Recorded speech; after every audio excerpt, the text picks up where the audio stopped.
Manuel Rodríguez, Juanmi para los amigos, murió violentamente tras ser apaleado y atropellado. Ocurrió en la sórdida madrugada del 22 al 23 de agosto en La Puebla, en Cartagena. Los autores serían presuntamente su exnovia Natalia y la actual pareja de esta, Agustín. Lo que hicieron fue de lo más macabro, según sus propias declaraciones. Agustín y Natalia, tras comprobar que Juan Manuel no había sobrevivido a las heridas, primero de una pelea y después de un atropello, quemaron su coche con el cadáver dentro. Para ello prendieron fuego a una bolsa de plástico. Luego se fueron a la casa en la que estaban viviendo de prestado en aquellos días en Los Alcázares.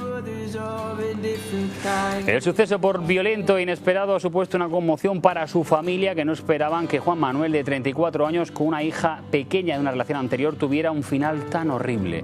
La familia ha recibido, eso sí, el apoyo y el cariño de muchos vecinos pueblenses. Aquel terrible suceso, la muerte de Juan Manuel, tuvo lugar la noche del 23 de agosto de 2021 en los carriles de huerta de la Diputación Cartagenera de La Puebla. Esta semana hemos vuelto al lugar de la tragedia.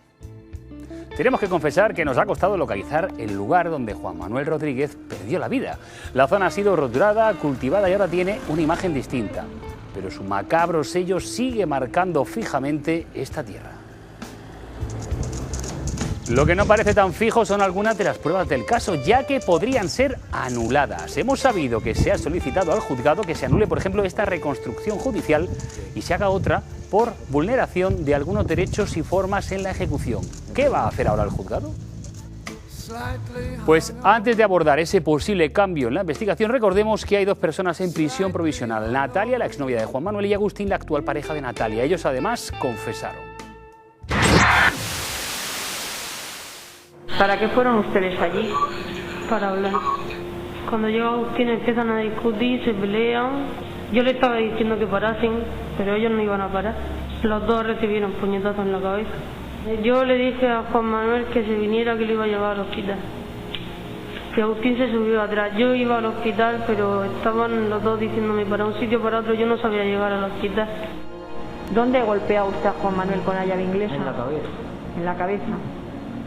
Comienza a sangrar, ¿no? Hombre, nos asustemos porque había sangre. ¿Quién se asusta? Yo, Natalia y él, los tres.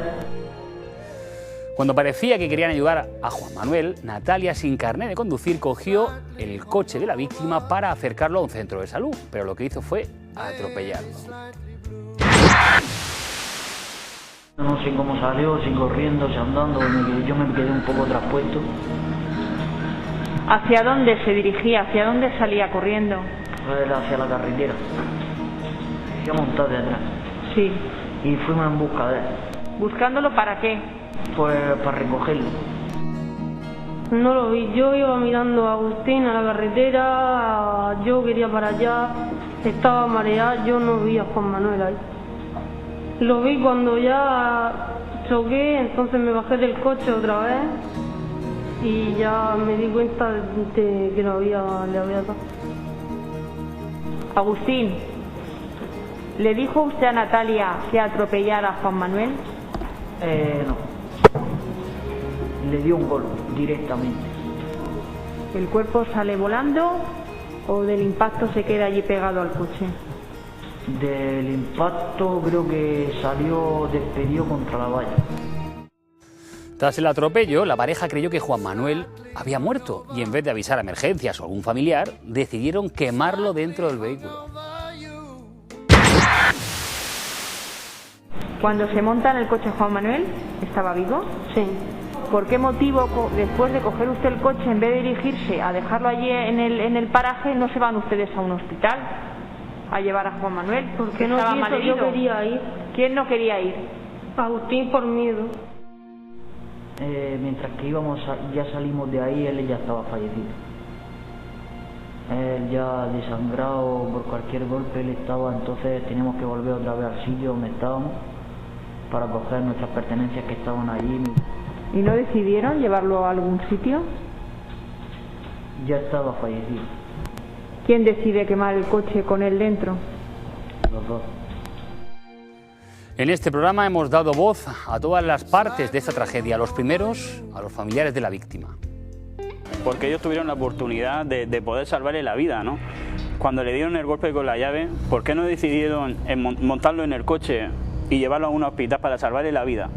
en vez de dejarlo vagabundo, como tal cual dice la presunta asesina, que lo vio andando, que iba como un zombie, y después se van con su coche y regresan y lo atropellan?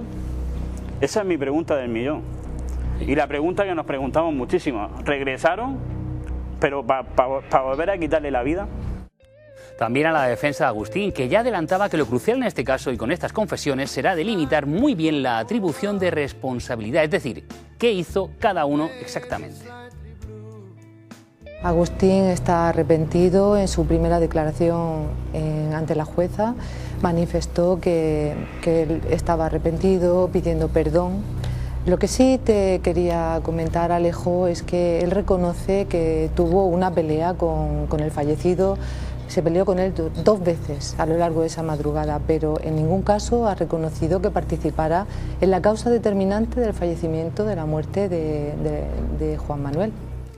Hablamos incluso con expertos forenses tras conocer la autopsia. Juan Manuel estaba vivo en el momento de ser quemado porque se le halló carbono en la sangre y en los tejidos. Bueno, pues ya tenemos la autopsia definitiva. Fue quemado vivo, lo decían los primeros informes, pero ya lo dicen también los últimos, como este extracto que les mostramos. Murió intoxicado por el monóxido de carbono y por la acción del fuego. La muerte de Juanmi, como se le conocía, fue terrible. Fue apaleado, atropellado por su propio coche y luego quemado dentro de él. Ahí ven la posición en la que lo dejaron el cuerpo. La investigación ha revelado que el fuego tuvo al menos 2 puntos de inicio, junto a la rueda delantera derecha y luego otro más en el interior del habitáculo, entre los asientos traseros y delanteros. Ahí están viendo el inicio de las flechas. El Servicio de Criminalística de la Guardia Civil llegó a recuperar una libreta, esto que ven, una libreta de papel bajo los restos carbonizados de Juan Manuel. Se trata de una especie de agenda que pudo actuar como combustible para las llamas, algo deliberado. Hablamos con la acusación particular, que nos adelantó que pedirá asesinato en su pena más alta para los 2 acusados. Las penas, la horquilla de pena en las que nos movemos es en la mitad superior de la pena, es decir, en un mínimo de 20 años y un máximo de 25. Luego hay, derivados de los hechos, otros delitos que nosotros consideramos que también existen, el asesinato que he comentado, el delito de daños por el vehículo, el delito de omisión del deber de socorro y el delito de profanación de cadáver. Pero nos faltaba una versión en esta historia, la versión de Natalia, que ha cambiado de defensa. El abogado Antonio Casado ha solicitado la venia y defenderá a la exnovia de Juan Manuel. Además, lo ha hecho solicitando la anulación de algunas pruebas del proceso. ¿Podrá tumbar esas diligencias y dar un giro al caso? Antonio Casado, abogado de Natalia, gracias por atender a Código 112. Nada, un placer, como siempre. La primera pregunta, ¿cómo se encuentra ella? ¿En qué estado se encuentra? Bueno, pues ahí está en prisión, en Campos del Río concretamente, deseando su puesta en libertad y luchando por pasar el día a día. ¿Qué responsabilidad cree usted que tiene Natalia en este asunto? Pues yo considero, como abogado de la defensa, no como mera estrategia, sino que ella no es ni mucho menos culpable o va a ser culpable de ese delito de homicidio, que ahora ya se está diciendo que es un delito de asesinato, y yo no veo por ningún lado su participación real en ese delito. Es la acusación particular la que de momento ya anuncia que va a pedir asesinato, porque así lo entiende. La Fiscalía, sabe usted que califica esto entre homicidio / asesinato. Yo solo la veo dentro de un delito de lesiones y en grado de imprudencia, sinceramente, por ese atropello accidental y poco más. Ellas no participan en el asesinato. De hecho, el médico forense ha dicho claramente que la causa del incendio es la inhalación más las llamas, y el otro acusado reconoció perfectamente que el que enciende el mechero es él. Yo a ella no la veo dentro del asesinato, sinceramente.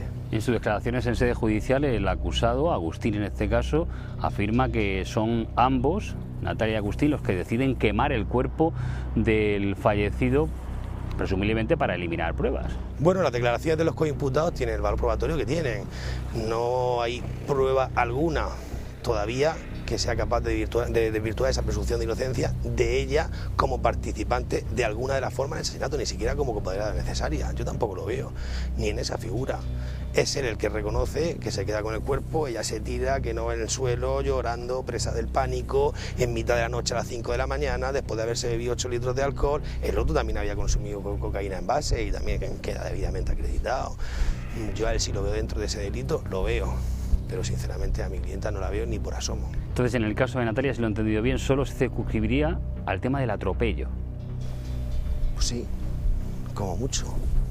Y el atropello pues se puso a las manos del volante del coche de Juan Manuel cuando, por ejemplo, no estaba en condiciones de conducir y además carece de carnet. Claro, no olvidemos que estamos con una niña de 18 años, que no sabe conducir, que no tiene carnet, 18 años, un mes y 20 días cuando suceden los hechos, que coge el coche ahí como va pudiendo, por las calles estas que hemos venido, que hemos tardado una hora, tanto ustedes como nosotros, en venir aquí. Es dificilísimo moverse por estas calles por la noche, esto no hay que ser estos caminos de traspase, un campo, otro campo, ni con el mapa de la Guardia Civil, que a mi juicio está mal también, de la reconstrucción de los hechos, yo no conseguí encontrar el lugar donde fue el incendio, y yo creo que ustedes tampoco. Es cierto que nos hemos extraviado hasta que hemos encontrado el sitio por las imágenes del suceso, pero si hubiese voluntad o si la hubiese habido de auxiliar a Juan Manuel, fácilmente hubieran encontrado una vía principal o hubieran llamado al 112. Sí, no lo dudo, pero es que ella constantemente está diciendo, ella no llevaba teléfono, para empezar, pero en segundo lugar, ella constantemente quiere llevarlo a un hospital, quiere socorrerlo, quiere ayudarlo, pero ellos se bajan varias veces y se van peleando. Ella es la que intenta, pero vamos, la voluntad de dos personas mayores que ella, con 30 y tantos años, y una niña de 18, bajita, conduciendo, bebiendo, yo no sé hasta qué punto una niña puede determinar la dirección cuando el otro tiraba del freno de mano, cuando el otro se pelean, se dan golpes, se vuelven a bajar. Es complicado saberlo. Desde su personación en el caso como defensor de Natalia, ¿qué ha solicitado al juzgado? Bueno, yo siempre tengo la misma costumbre cuando empiezo con un asunto. Primero me lo estudio y una vez estudiado trato de buscar incidentes de nulidad. ¿Qué es un incidente de nulidad? Decir por qué la causa que está en instrucción, cuando tienes todos los autos, cuando tienes la copia íntegra literal de las actuaciones, qué errores puede haber. Es decir, si hay errores, claro. Por ejemplo, aquí estamos en la reconstrucción de los hechos. A mi juicio, a juicio de esta defensa, he presentado incidente de nulidad por dos motivos principales. Uno, no se hace lectura del 520 y del 118, tampoco del 6 del convenio. Y dirá el espectador, ¿qué es el artículo 520? Claro. El de las películas. Pues se refiere usted Tiene usted derecho a confesarse culpable, a no declarar contra sí mismo, a no contestar algunas preguntas que se formulen. El artículo típico de las películas de Estados Unidos, ¿vale? Pero eso es la reconstrucción. La reconstrucción. ¿No se le habían leído previamente esos derechos? No, porque no está previsto en el enjuiciamiento criminal. No. Y entonces, si no está previsto, no está previsto. Claro, no está previsto, pero es que las declaraciones en la reconstrucción de los hechos se están convirtiendo en una nueva declaración en el lugar de los hechos. Con más garantías tiene que tener si cabe, porque es que encima es gráfica, aquí iba andando, aquí hice esto, aquí hice lo otro, y no se lee eso. Pero además, si lo comparamos, por ejemplo, con un crimen que ustedes conocerán perfectamente, con el crimen de Cala Cortina, en aquel momento... También hubo una reconstrucción, efectivamente. Hubo una reconstrucción y se respetó el principio de privacidad del sumario. Los sumarios son privados, solo tiene acceso en las partes personales del Ministerio Fiscal y su señoría, no todo el mundo.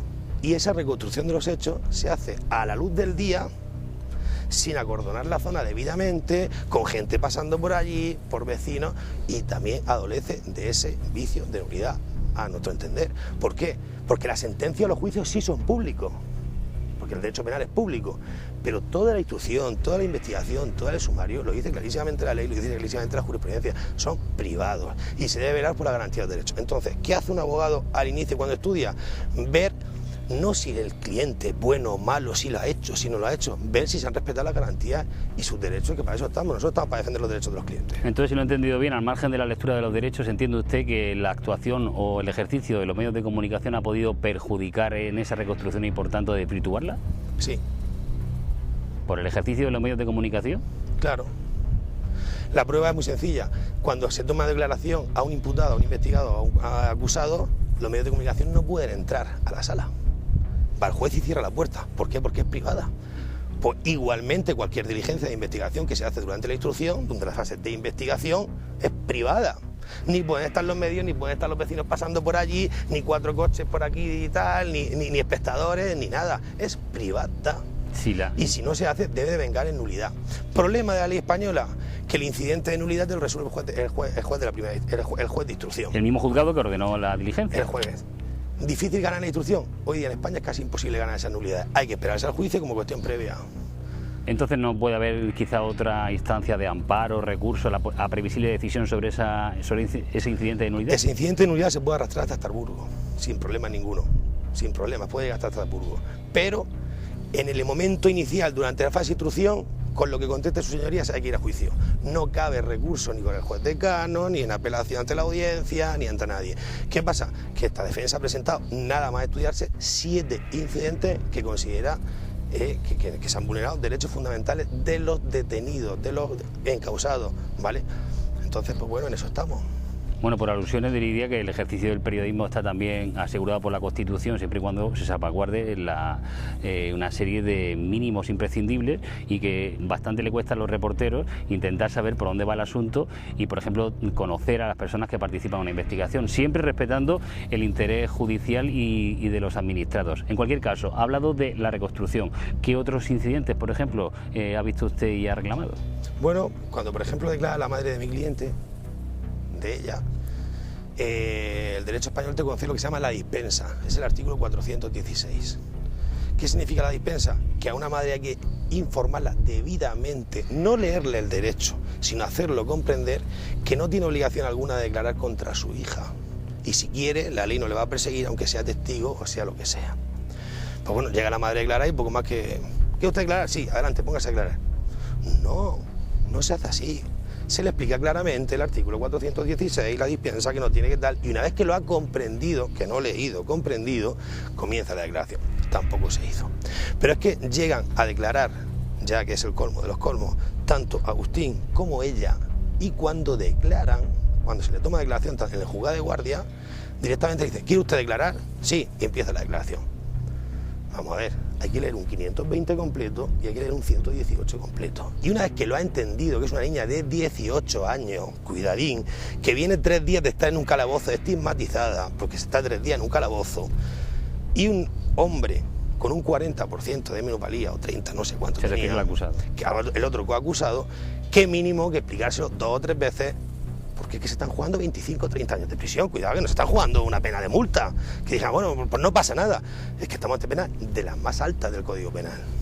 Pues Antonio Casado, abogado y escritor, muchísimas gracias por ayudarnos a entender un poco pues la situación del proceso, y estaremos muy atentos a lo que decida su señoría y a cómo va desarrollándose esta investigación. Muchísimas gracias.